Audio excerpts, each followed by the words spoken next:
One of the earliest on-screen comedy teams was the Keystone Cops. Their name lives on in pop culture and is still used to describe inept or bumbling professionals.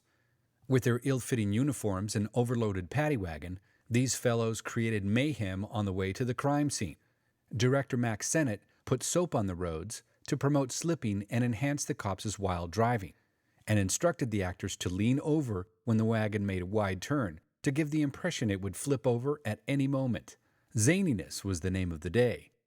The team of Lum and Abner was popular on the radio in the 1930s and migrated to the silver screen in the 1940s. Holding forth from their country store in small-town Arkansas, tall, slender Chester Lauk played Lum Edwards, and Norris Goff portrayed his squat friend Abner Peabody. The pair dispensed homespun wisdom and provided a Hick's-eye view of life in the big city. Fans of the 1960s sitcom The Beverly Hillbillies will notice a likeness between Lum Edwards and hillbilly oilman Jed Clampett.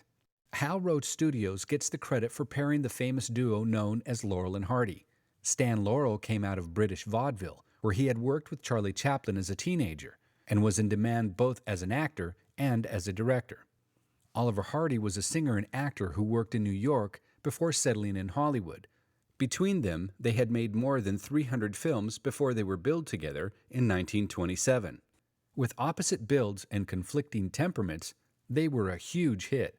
From silent films to talkies, they made 100 films together. The team of Wheeler and Woolsey hit the jackpot in 1929, when their first film, Rio Rita, grossed $2.9 million at the box office. Romantically handsome Burt Wheeler and his bespectacled cigar-smoking partner, Robert Woolsey, were RKO's biggest moneymakers in the early 1930s.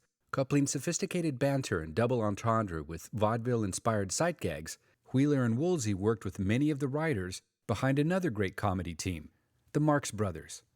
The real-life Marx Brothers were all gifted musicians who started out on the vaudeville stage. They each developed their own persona.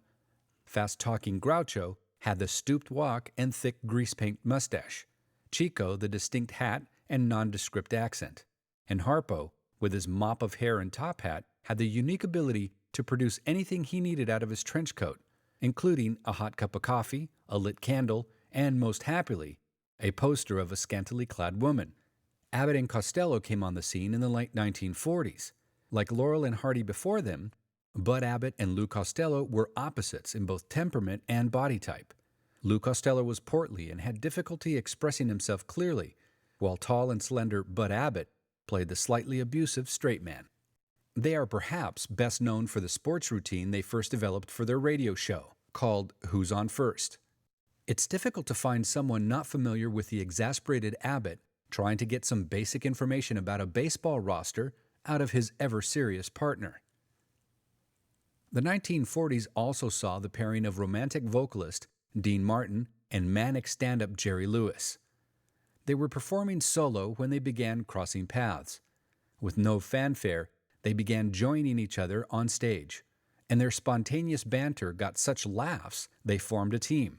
For a decade, they were at the top of the game, performing at nightclubs, releasing albums, and making 16 films together before splitting up. Dean Martin was the straight man to Jerry Lewis's sweet-natured but generally annoying and goofy friend. After the split, both returned to successful solo careers. No account of big-screen comedy teams would be complete without a nod to Bob Hope and Bing Crosby. Already stars in their own right, Hope and Crosby teamed up in 1940 to star in a series of films that came to be known as the Road Pictures. Their first outing was in The Road to Singapore, and the sixth and last was the 1952 feature The Road to Bali, with a cameo by real-life pals Dean Martin and Jerry Lewis. Many of the road flicks featured Dorothy Lamour in her ever-present sarong, though in The Road to Singapore, siren Joan Collins played the femme fatale. Few contemporary acts can match the skill and enduring success of the great comedy teams. Their names alone can bring a smile to the face, and classic moments from their films will always make us laugh.